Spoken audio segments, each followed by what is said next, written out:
Howdy, friends and neighbors. This is the WJPW morning announcements, and I am JP Wright reporting.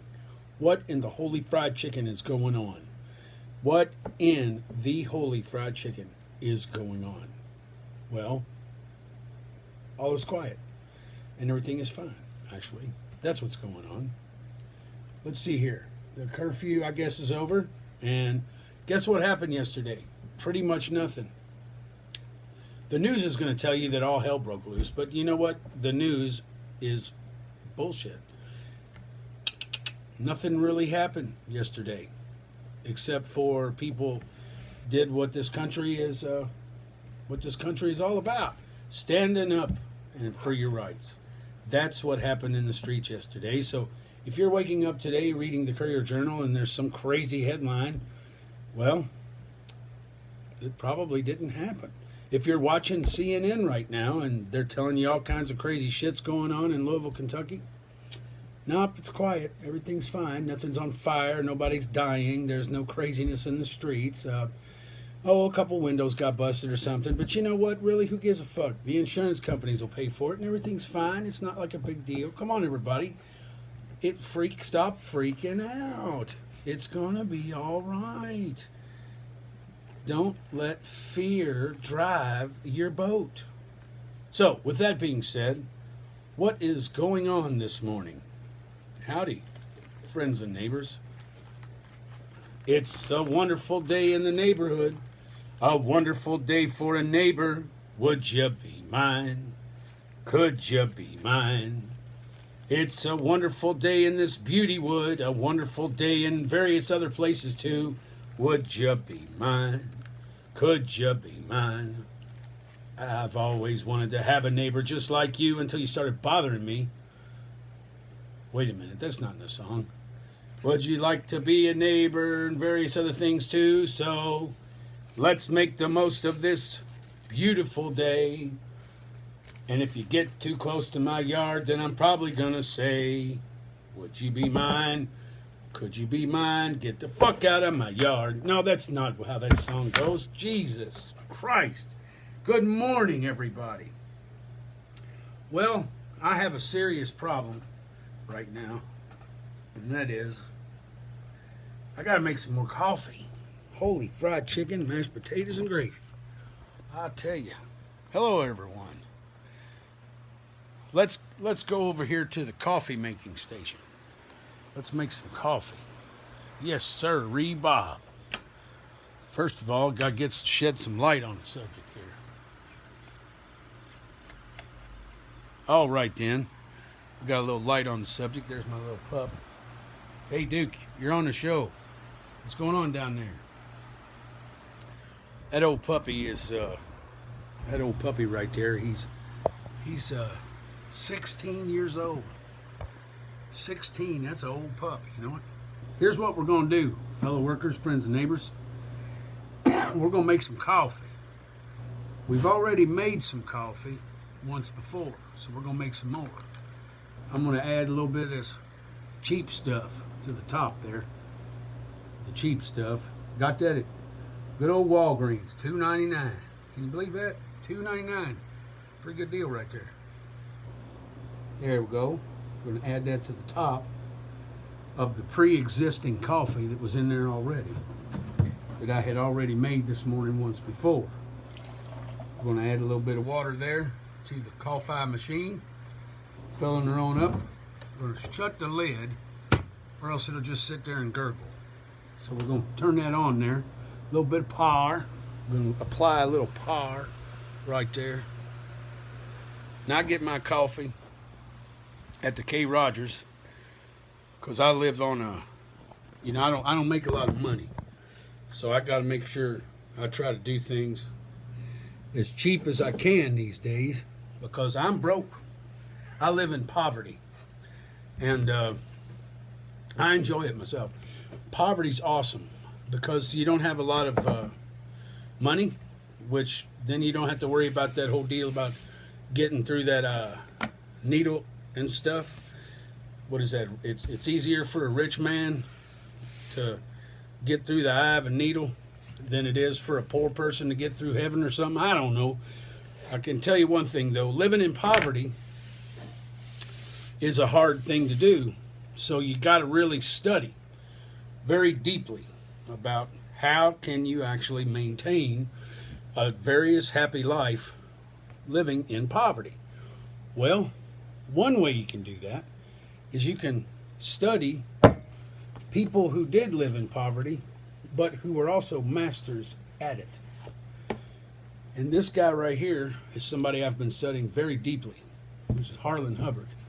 And I even got a chance to go out to Harlan Hubbard's house and sit in his chair where he wrote some of his journals. And let me tell you something, friends and neighbors, fellow workers. If there was ever a guy on this planet who knew how to deal with poverty, this is him. And I'm going to tell you, I am enjoying this book very much because of you got to read this slow. Because if you don't read this slow, you're not going to be able to take in what Harlan was trying to say. Because quite importantly, it isn't necessarily what Harlan was trying to say, it was how he was saying it, and the actual methodologies and the actual things that he was doing to put his words into action. That's probably the most important part. So this is something I don't normally draw in books. My friend Harold Mayer is a used book seller, Twice Told Books. He always told me don't ever write in books, because if you do, it immediately you don't want to write in books. He said just don't do that. But I did. I had to write. This is a very important passage in this book, and I think it might be one of the most important passages in this entire book. The true shanty boater has a purer love for the river than his drifting flatboat predecessors.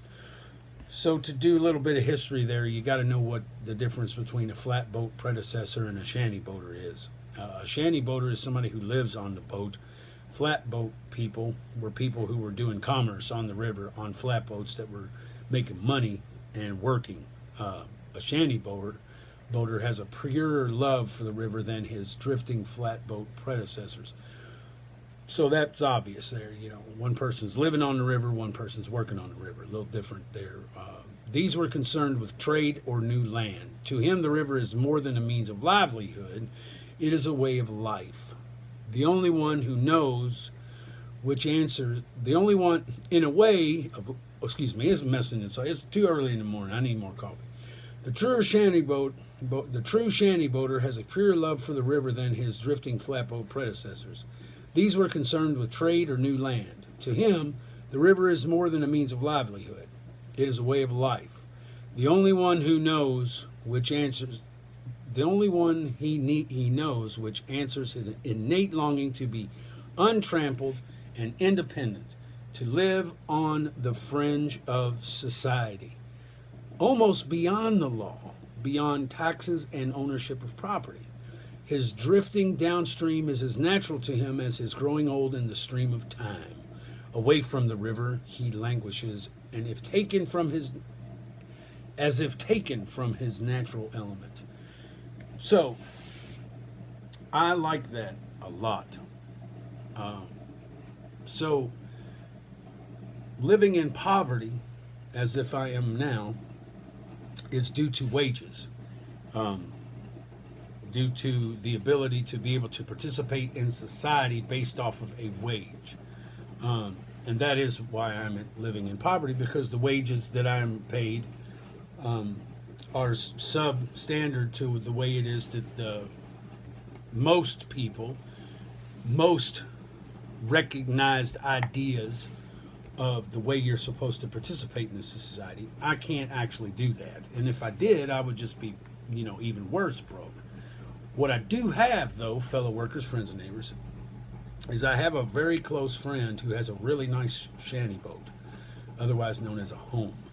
And if it wasn't for the fact that I'm able to stay here with low rent, I'd be screwed.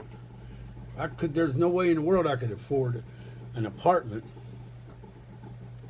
which would be giving almost all of my money over to some other property owner so that I can help them, become even more wealthy, then I really would not be able to. I probably wouldn't even be able to survive. I mean, hardly even be able to eat if I had to run over, $700, $800 a month to somebody. That would be half my wages. I make about $700 every 2 weeks. After I come home. So let me tell you, folks, if you work in a low wage situation, more power to you, because it ain't no joke to be able to have to survive. And I tell you what, there's that guy Joe Cocker. The only way I'm able to survive these days is with a little help from my friends. And I tell you, that is absolutely how I have been surviving the last 3 years of my life, is with a little help from my friends. I'll tell you. And I might even have to get all crazy and be like, help from my friends. You know what I'm saying? I need help from my friends. You know what I'm saying? I ain't going crazy. I mean, that's Joe Cocker. You know what I'm saying? All right, y'all. Good morning. Now, there he is. Good old Duke. How you doing there, Bubba? Ain't he cute? Let's look at him again. There he is. Hey, Duke. Hey, Duke. There he is. He's almost deaf. You're looking at 100-and-something-year-old dog. 16 times 7. He gets to do whatever he wants. Right now, he wants to lay down. That's Duke's job right now, is to hold down that thing. Well, look at that. Holy cheese sandwiches. The coffee is done. Now, excuse me. Look at that. Here's another way to keep yourself doing the best you can. Seattle's best. Got a secret for you.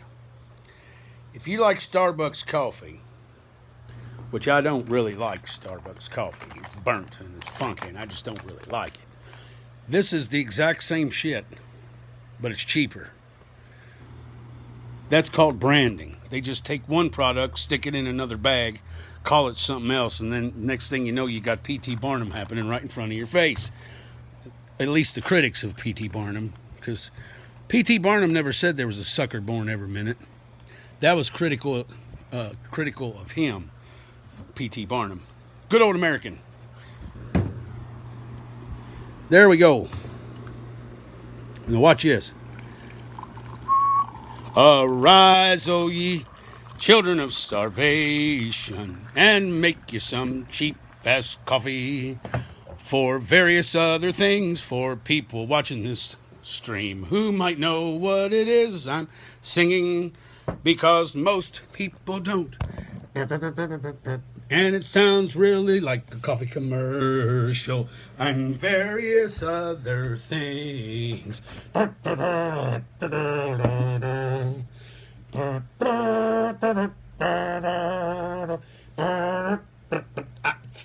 just teasing. I ain't that crazy. All right there, friends and neighbors, friends and neighbors. So, looky here. All right, then. Once upon the story time. Once upon a time, there was this nut. And his name was Harlan Hubbard. Now, I hate to tell you this, but once you get into this story with this guy, you're going to find out he's a local guy, and he's a writer. Holy cheese sandwiches. And then you're going to open up a cake. Then you're going to open up a can of worms there, and you're going to come to find out that there's a club in this town. It's very exclusive. Let me tell you, oh my golly gosh, it is very exclusive. Gotta be careful. Now, and this is my opinion here. This is my opinion. Story time. Once upon a time, there was a guy with an asshole, just like opinions, and everybody's got them.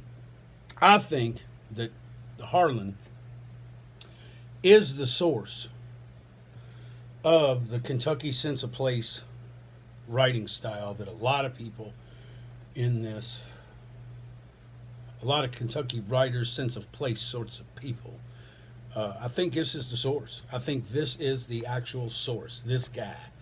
He was born in 1900, which makes it really easy to figure him out with how he lived. So I've studied Harlan as deep as I can. He was inspired very deeply by Henry Thoreau, David Thoreau, who was a very interesting guy, abolitionist and transcendentalist, I guess you'd call it, the Walden Pond fella. So he was very inspired by him and by his methodologies of life, of the fringe of society. And I look on my shirt here. Once upon a time, there was this band that came through Louisville called the Rail Yard Ghosts. And it was people who live on the fringes of society, which is hobos, otherwise known as rail kids, that go out into the darknesses of the railroads and they travel around because they feel as if they are also on the fringes of society. And there's a small number of people in this country who still do that, who authentically actually travel the rails out there in the shadows to achieve what Harlan's talking about here with to live on the fringe of society, almost beyond the law, independent of taxes and ownership and property. So these would be, rebellious souls, traveler folks like your, your Jack Kerouackers. You know what I'm saying? The Jack Kerouackers of the day. Civil disobedience, absolutely. It's the most amazing American tradition around. You got apple pie, you got cheeseburgers and ice cream and civil disobedience. I mean, what else in the world is there American? Except Buck Owens' guitar. That's about as American as you can get. And I think we need more red, white, and blue guitars in this world. I need one. Matter of fact, if anybody would like to send me a red, white, and blue guitar, you can send a red, white, and blue guitar on over, and I'll use it. I need one. Everybody needs a Buck Owens. Does anybody know what I'm talking about? No? Hee-haw. Well, anyway, wait a minute. Hee-haw. What is that? Oh, that's media. Right, hee-haw. Oh, yeah, that was that media that made... Yeah, very sexist stuff. Had Grandpa Jones on there. Hey, Grandpa, what's for supper? Well, we're going to have a little bit of Louisiana hot sauce on some ramen noodles with a little bit of tuna fish with mercury in it. Salute. No, that was the population. This is Louisville, Kentucky. That's where I'm from. My name's Timmy. That's from a hobo movie. It may appear as if I am crazy. Good morning, fellow workers, friends, and neighbors. Oh, what in the hell is going on in this town? I never thought in my life I'd ever see any of it. Half of the crap that's going on in the last 3 years, I never thought I'd see any of it. I'm pretty excited, except we definitely need to appeal to reason, which is the name of the socialist magazine from back in the day. And I definitely understand why.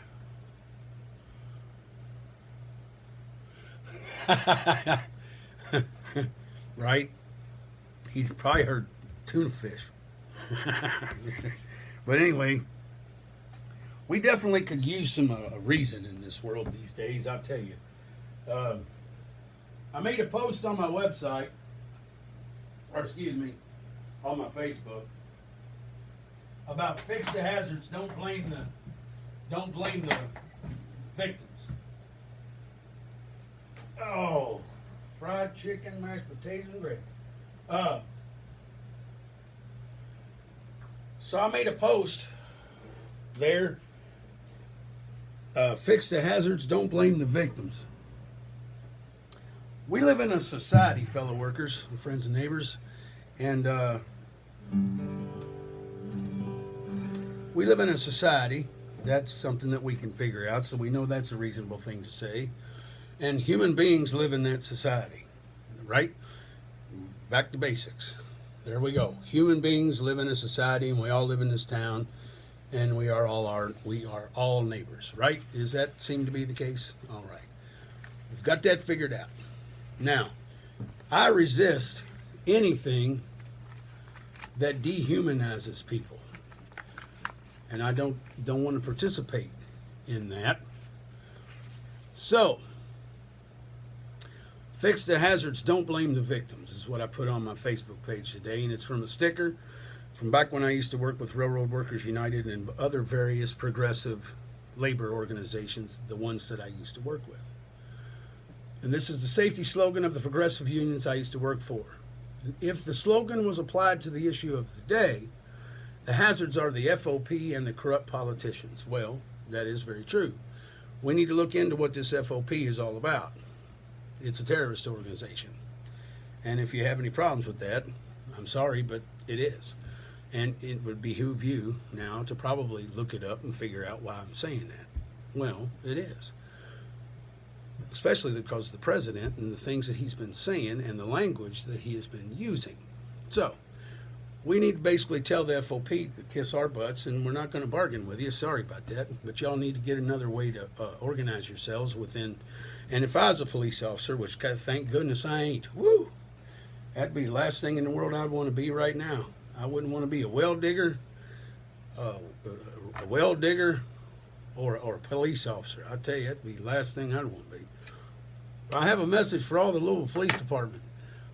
You need to turn against the empire, which is the FOP, and you need to take your president and throw him off the side of the into the big hole like Luke Skywalker did. You know, like his father. They figured it out. He figured it out. Y'all are turning into the empire, brothers and sisters, and y'all need to figure that one out. That's mythology, though. But that is my message to the Louisville Police Department. Y'all really should. Y'all are turning into the empire. I hope you like it. It's kind of what's going on. But anyway, I rewrote this for the Occupy thing that happened with ICE. Remember that?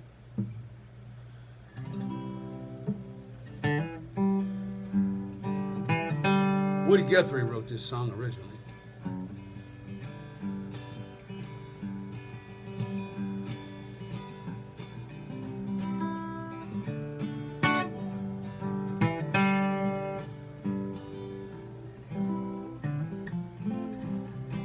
Well, thousands of folks all over the world are leaving home every day, beating their way to the good old USA. Lured by prosperity and that message from Lady Liberty. But eventually, oh, you know, here's what they'll find. When the ICE agent comes a-knocking at their door, we don't need your cheap labor anymore. Oh, if you ain't got the do-re-mi, if you ain't got the do-re-mi, better go back to Central America, Africa, Mexico, or the Middle East. We need workers for our interests in the region. Uncle Sam ain't in the business of sanctuary, so believe it or not, you won't find it so hot if you ain't got the do-re-mi.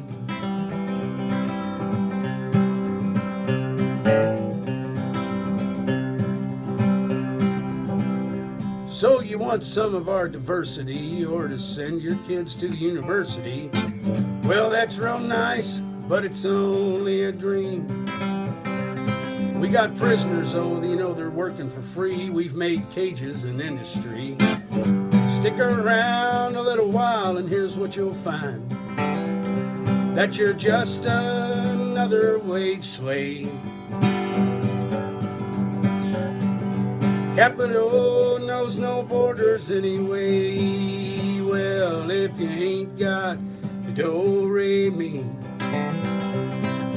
if you ain't got the do-re-mi, better go back to Central America, Africa, Mexico, or the Middle East. 'Cause we need workers for our interests in the region.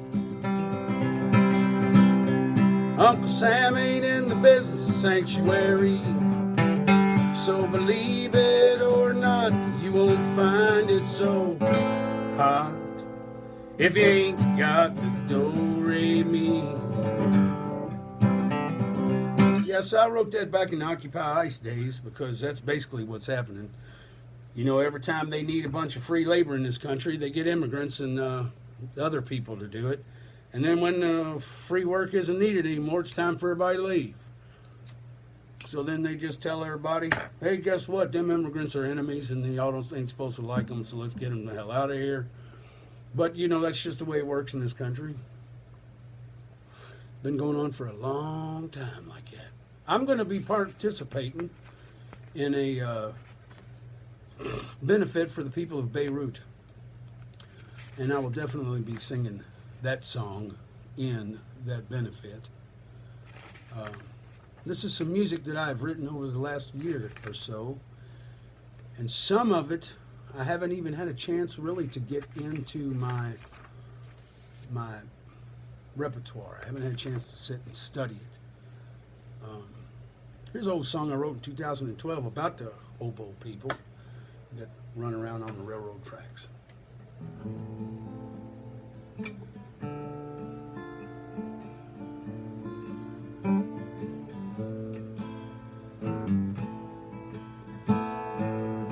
Spent the night in the hold of a grain car.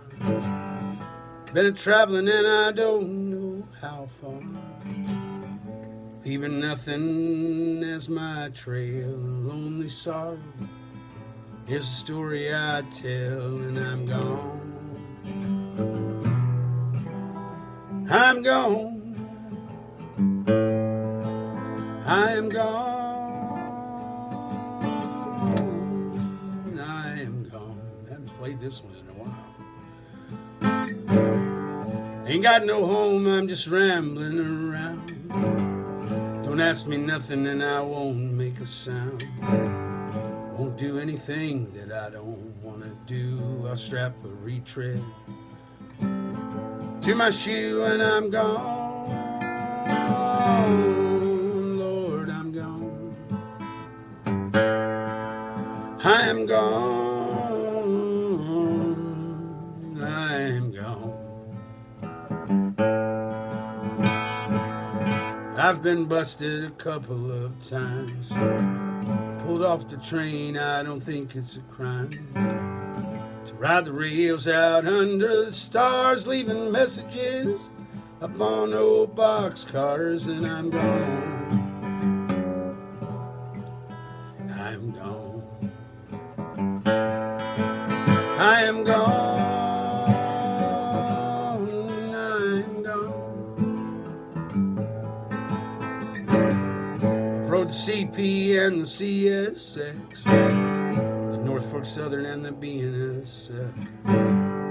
I don't care which train I ride, the one that's leaving, I'll hop every time, and I'm gone. I'm gone. I am gone. I am gone. I don't tell you nothing you don't already know, like I thought you'd care if I told you so. That's why I spend my time in the shadows of the night, oh, rolling across the land in a hobo life, and I'm gone. I am gone. I am gone. I am gone.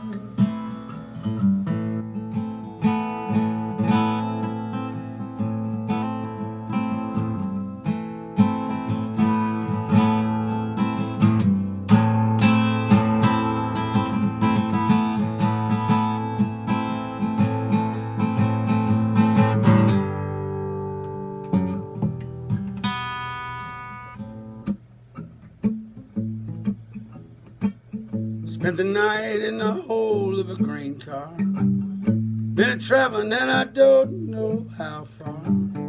Leaving nothing as my trail, and lonely sorrow is the story I tell, and I'm gone. I'm gone.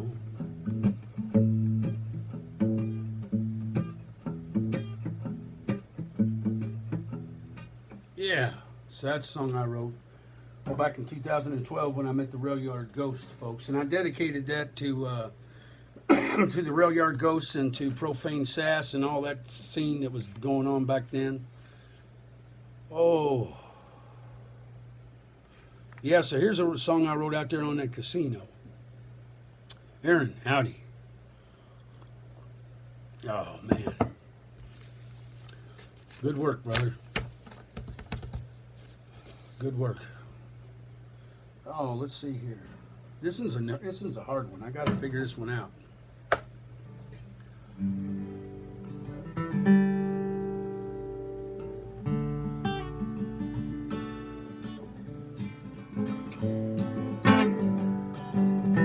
Sometimes I just write these things and I don't really have a chance to figure out what key they're in or nothing. I wrote this one standing on the back of the Gloria Rome casino boat. Oh, the amber lights of a big tugboat shoving up the river.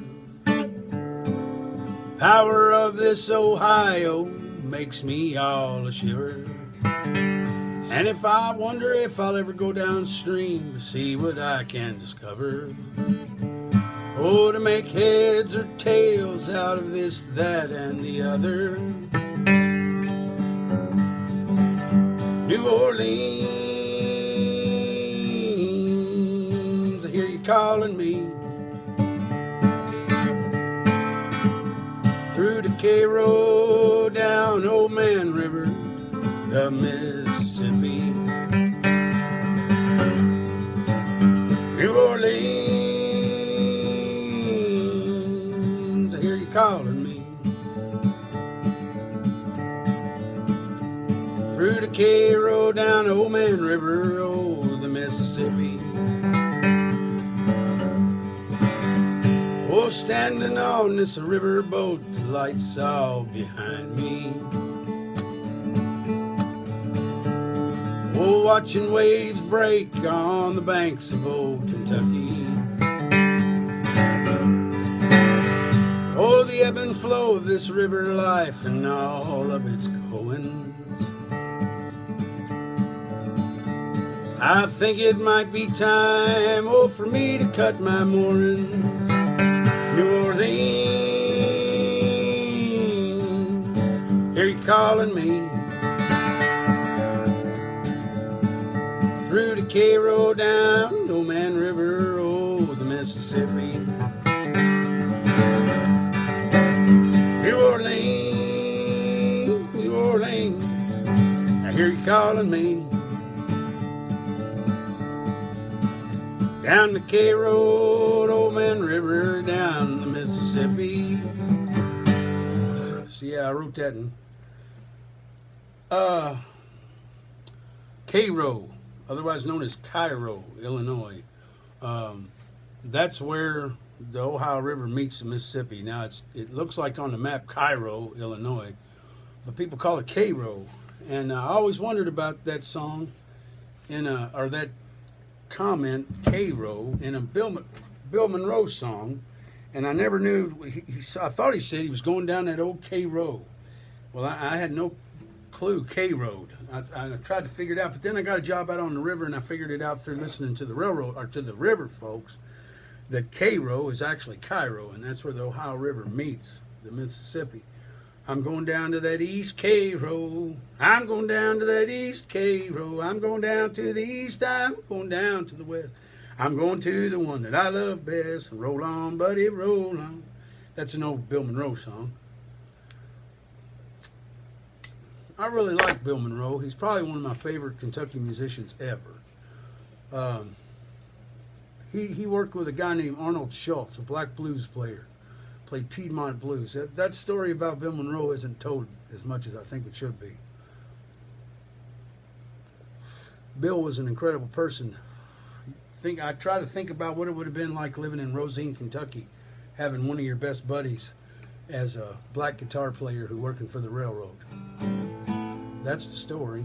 And back in them days, it wouldn't have been easy to have a friend that was black, that was working for the railroad, that was teaching you how to play the blues. And then you add it to your music, And then your music becomes an incredible gumbo of all of the things that you find around you, which is the railroad train going out in front of your house. I'm talking about Big Bill Monroe. So you add a little bit of railroad. Let's just say that this cup of coffee right here is bluegrass music, and this is how bluegrass music was made. Bill Monroe took his brothers, and they all made a cup of coffee, and they set it right there, and that was music to them at the time. Then they added a little bit of that railroad whistle to it, and then they added a little bit of Arnold Schultz's blues to it, and that was a little bit more. Then they added a whole bunch of 1950s Industrial Revolution, where the family had to leave the farm. That was like major. That was like a whole bunch of meat that they found. And then they shake that all up, and then next thing you know, you've got American bluegrass music.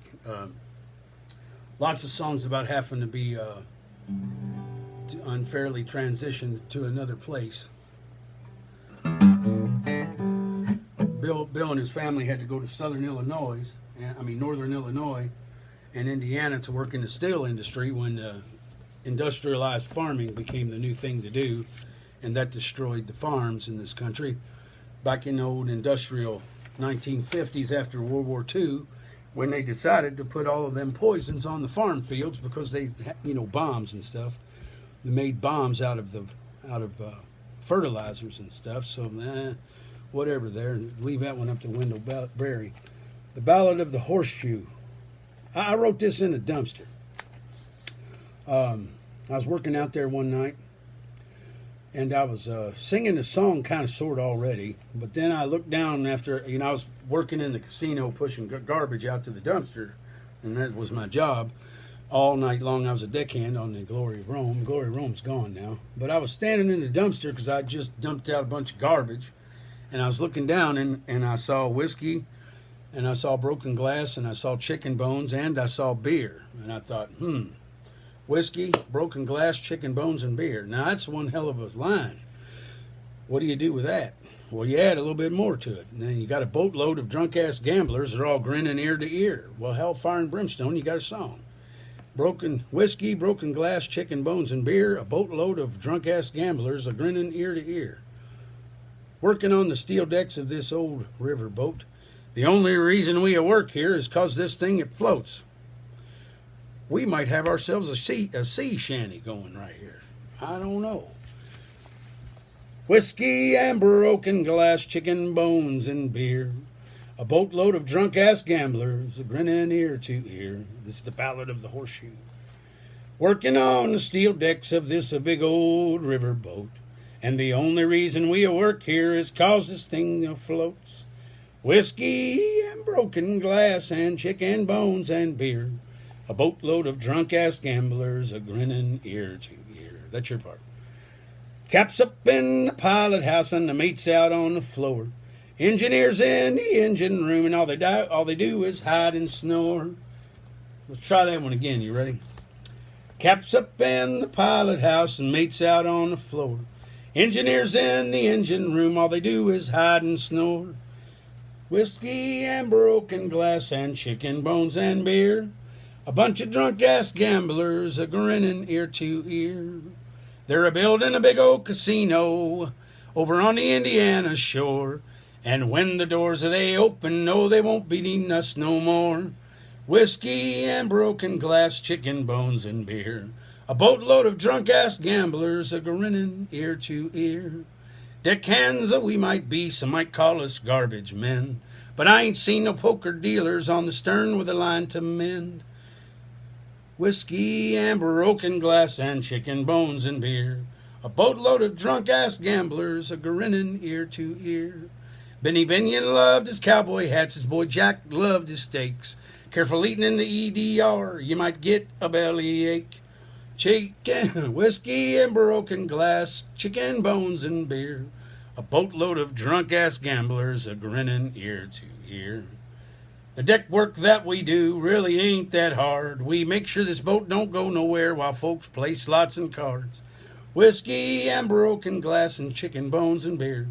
A bunch of drunk-ass gamblers a grinning ear to ear. Old Captain Joe, he is old as the river is long. I better hurry up my singing, he might die before I end this song.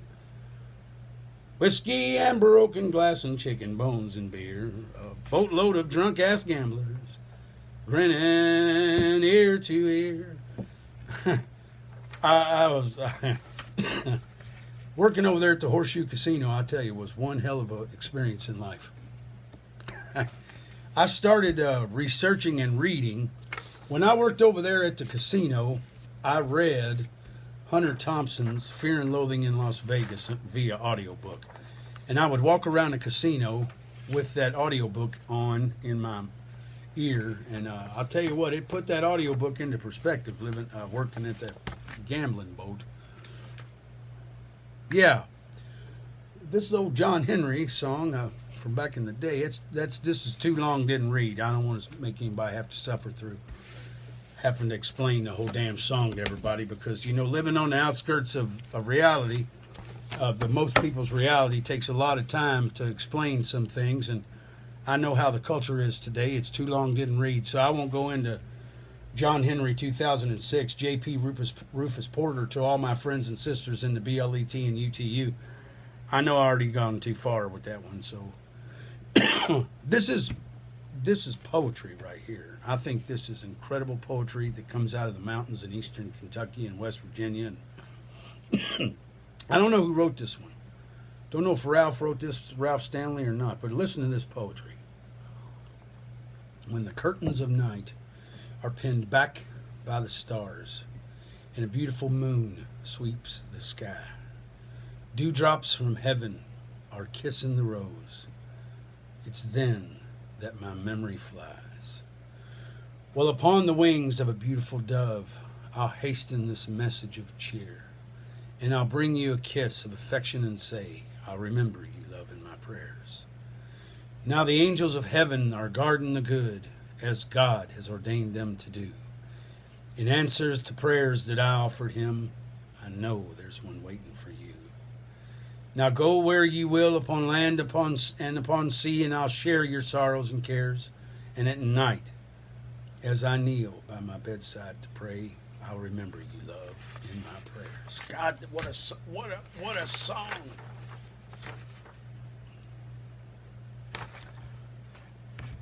What in the world? I got so much stuff I need to work on, it ain't funny.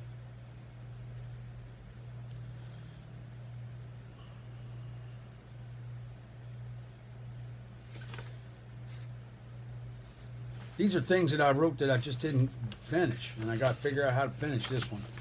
But I'll read a little bit of this. Is raw. This is raw stuff right here. Looking out this window, which is right over there. Looking out this window just to pass the time. I do not need big fancy words to explain the wait.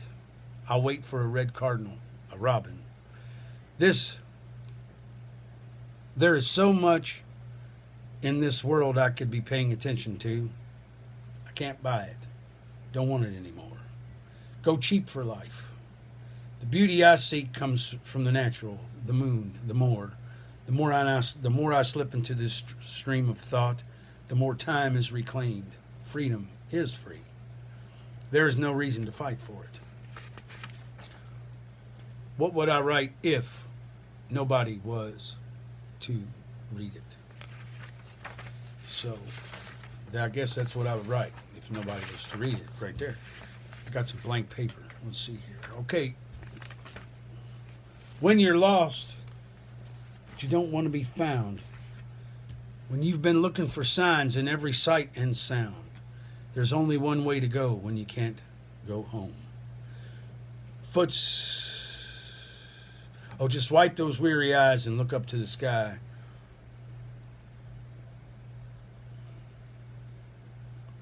When you can't listen to any more sad songs and all your rights have turned into wrong, there's only one way to go when you can't go home. When you knock and nobody comes to the door, and when you're sick of excuses when you're sick of excuses and keeping score, there's only one way to go when you can't go home. Well, then they say that home is where you hang your hat, and your heart is the welcome mat. There's only one way to go when you can't go home. That was a song I wrote. Pretty love sick poem there. but I got to work on that one. Figure out. I wrote it. I think I even have a video of it, making sure I didn't lose the.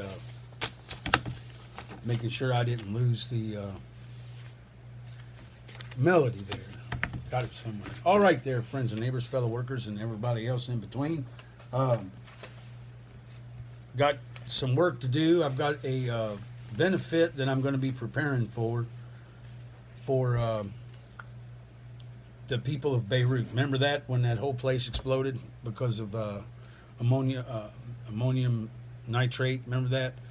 Well, anyway, there's a benefit that a friend of mine has asked me to participate in, an online international benefit to help with that. Those people over there in Beirut are suffering still deeply from that massive disaster. So there's my offering this morning, the WJPW morning announcements. I got a couple songs here to work on. I got to get this Do Re Mi fixed because that's going to go right into. I'm going to sing that one with on the Beirut for the benefit for Beirut. Y'all have a good day. And there's a big, huge action today down at Injustice Square, otherwise known as Breonna Park, otherwise known as Jefferson Square. And if you want to know what's going on in this community, my suggestion would be go to the community where it's going on and go look for yourself. That'd be a good idea. Instead of listening to the narrative that the media is trying to push, I'd suggest using the two things that you got in your head right there, those cameras, and you can say to yourself, "Hey Siri," and if anything happens in your head and answers, then you might be crazy, but just say to yourself, "Hey," and then go show me, and then get off your butt and go down there and go see it for yourself. I've been down there several times. Matter of fact, a whole bunch of my friends have been out there on the streets this week and in the past fighting for the issue of the day, which is there needs to be massive reforms in the way that we run this community. And they've all been down there in that park doing some of the greatest work any American can ever do, which is stand up for what you believe in. And when you can't be heard by the government, which is what's going on, then you go out into the streets and then you protest. And then that is something that this country has done, and that is something this country knows how to do, and we've done it for a really long time. My suggestion to you would be that if you think that there is laws being broken, whatever, just go on down there and see it for yourself. What do you think that Tea Party was all about in the first place? They threw all that shit in the ocean. That was civil disobedience. We told Britain and all that, you can kiss our butts, and then the next thing you know, there's a bunch of tea in the ocean. Now this day, that would be considered probably a hazardous situation. That would have been a hazmat spill, and we would have had to deal with it accordingly. Now, friends and neighbors, fellow workers, and everybody else in between, y'all have a good one. And let me tell you something. If you find any wooden nickels, you better start saving them. And whatever you do, do not invest them into the stock market. Invest them in a community project that is non-profit, that you're going to get a lot better dividends back from that than you would if you used to ever invest your wooden nickels into the stock market. So I'll leave you with a little song here. Ann Feeney gave me this.